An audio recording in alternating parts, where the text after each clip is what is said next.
Ta'ala di dalam surah An-Nahl. Oh.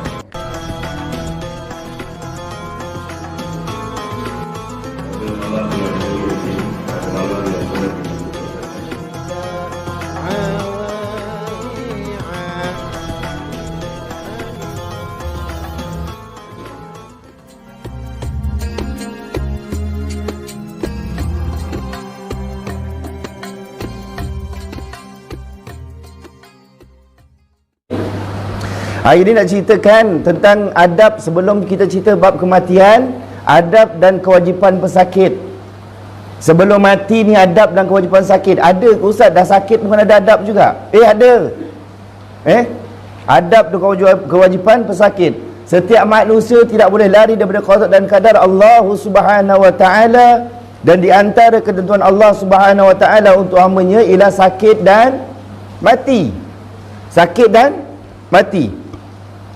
Sakit merupakan ujian daripada Allah Subhanahu wa taala. Antara salah satu ujian daripada Allah Subhanahu wa taala itu sakit.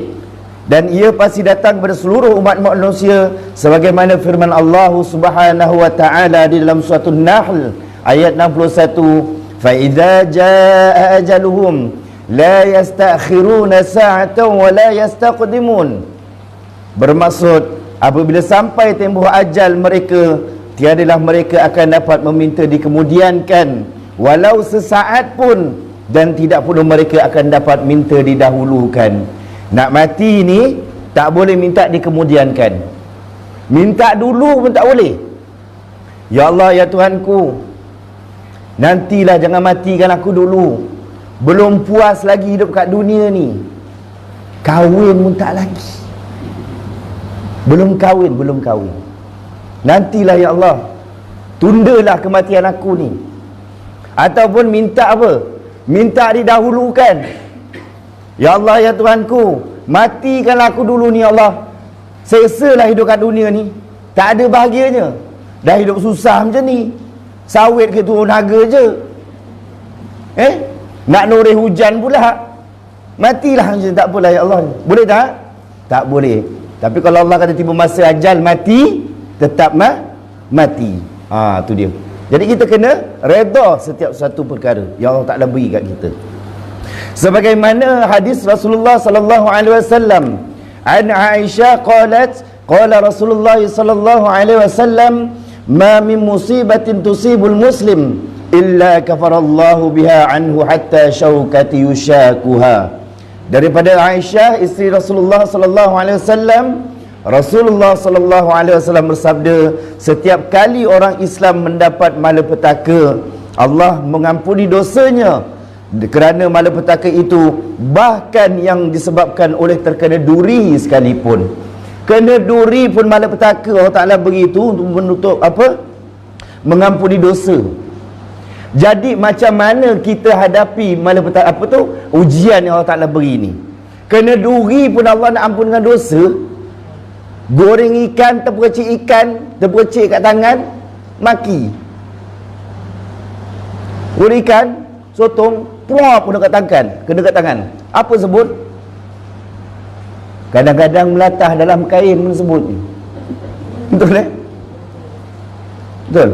Sebab tu saya cakap dengan ibu, ayah-ayah yang dirahmati Allah, kematian kita ni menunjukkan cara bila mana kita penghidupan kita. Kalau hidup kita suka maki hamun, mati pun besok macam tu. Tu dia. Kalau kita ni hidup kita suka berzikir, mati pun mudah. Mati pun akan ingat Allah. Tetapi kalau hidup kita suka maki hamun, suka membawang, suka cakap jenis-jenis yang bukan-bukan, mati pun akan mempengaruhi kita punya ketika kita hidup. Tu. Sebab tu saya pernah cerita, kalau yang baru datang ni tak apa, saya ceritakan kadang-kadang kita ni bila mana nanti ada cerita mentalkinkan mayat tu dengan kalimah la ilaha illallah, tetapi mayat pula orang sedang nazak tu ditalkinkan dengan kalimah la ilaha illallah, tapi kadang-kadang dia menggelengkan kepalanya. Kita ajar ni, dia menggelengkan kepalanya. Kerana apa? Kerana hasutan, godaan syaitan dan amalan-amalan yang tak baik tu datang masa kematian. Hati-hati. Tu dia. Jadi kena hati-hati dalam hidup ni. Kita boleh nilai kita punya penghidupan kita. Adakah kita banyak memaki hamun ataupun banyak berzikir ataupun berselawat kepada Rasulullah sallallahu alaihi wasallam. Itulah kita kena dianjurkan macam tu. Kena ingat, walaupun terkena duri sekalipun, itu ujian yang untuk Allah mengampunkan dosa kita. Sakit, ujian. Sihat pun ujian. Miskin, ujian. Kaya, ujian. Bini satu, ujian. Bini dua pun tak ujian. Gurau Baik. Di antara adab-adab dan kewajipan seorang pesakit ialah meyakini bahawa sakit dan mati itu adalah daripada Allah Subhanahu wa taala, dan perlu pasrah serta redha akan segala ketentuan Allah. Ini kerana redha serta sabar di atas segala ujian yang diberikan oleh Allah Subhanahu wa taala itu adalah sebagai penambah kebaikan dalam hidup. Sabda Rasulullah sallallahu alaihi wasallam, "May yuridillahu bihi khairan yusibu min." Rawahul Bukhari wal Muslim. Artinya, sesiapa yang dikehendaki oleh Allah mendapat kebaikan, ia akan diberi cubaan. Nak jadi baik, pasti diberi cubaan. Kita nak buat baik, pasti ada yang menentang. Rasulullah tu sebagai yang uswatul hasanah, qudwah hasanah dia tu, kebaikan yang ada pada diri dia tu pun orang benci. Ini kan kita nak nilai kebencian orang dekat kita, nak dinilai kita sebagai umat Nabi ni yang macam tu pun dibenci orang, apatah lagi kita. Nampak tak? Sebab tu kita nak buat kebaikan ni pasti akan diuji. Tu dia. Jadi sebagaimana kita nak nak tahan diri kita ni untuk semangat untuk teruskan membuat kebaikan tu. Tu dia. Baik. Sentiasa berbaik sangka.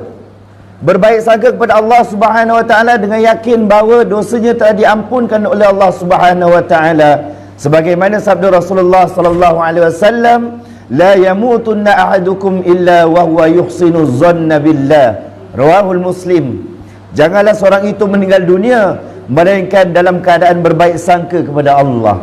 Dan meninggal dunia pasti kita kena berbaik sangka dengan Allah. Tidak meninggalkan solat walau apa jua sekalipun dalam keadaan kita sakit ni. Ini adab kita sebagai seorang pesakit. Jangan tinggal solat. Waris, anak ataupun siapa-siapa mahramnya pasti kena mengingatkan pada orang yang sedang nazak, yang dalam keadaan sakit, sentiasa mengingatkan, ya ataupun bu, dah masuk waktu zuhur, dah ingatkan, dah masuk waktu asar, tu kena ingatkan tu. Kita perlu ingatkan. Jangan walaupun dah keadaan di dalam macam tu, kita biar je dia dah tak sembahyang tu. Tak boleh. Kena. Tak ada perhentian solat ni sehingga kita mati. Macam tu. Baik. Adab dan kewajipan pesakit lagi. Sebagai ahli keluarga pesakit, terhadap beberapa perkara yang perlu dilakukan. Redha dan tabah menerima ketentuan Allah Subhanahu wa taala. Yang kedua, bertanggungjawab dan berusaha sedaya upaya untuk mendapatkan rawatan. Walaupun dah sakit macam tu, kita sedaya upaya dapatkan rawatan. Jangan dibiar dah sakit, dah buat macam mana, nunggu je lah mati. Boleh tak macam tu? Perlu didapatkan rawatan. Jumpa doktor ataupun ustaz-ustaz kalau boleh sembuh. Jangan jumpa bomoh yang bukan-bukan. Ni ada apa dalam badan ni? Ini banyak iblis dalam badan dia ni. Habis nak ubatkan macam mana? 500. Boleh nak hilang 500. Habis tu balik bawa balik apa? Kemenyan yang suketul itu. Macam tu. Pun belum tentu baik lagi. Cik Jaya, boleh kita berikhtiar untuk nak berubat macam tu. Tapi carilah tempat-tempat yang baik-baik macam tu. Baik. Yang seterusnya, mewujudkan suasana dengan tenang dan damai dengan memperbanyakkan membaca ayat-ayat Al-Quran serta zikir dan berselawat. Mulut ni basahkan dengan selawat, dengan zikir. Kena baca benda tu. Kena baca. Sentiasa membantu dalam menguruskan ibadah pesakit. Kalau pesakit tu dah tak boleh nak ambil sembahyang, kita ni kena ambilkan wuduk dia. Beritahu solat macam ni. Kalau tak boleh macam ni, guna mata. Kalau dah tak boleh bergerak macam ni, guna isyarat. Kan ada cara kan? solat bila mana orang tu dalam keadaan sakit. Yang lain tak ada. Di antara peranan tanggungjawab jawatan kuasa masjid, bila kita tengok kita sebagai keluarga tadi, kita perlu buat sedemikian tadi yang kita cerita.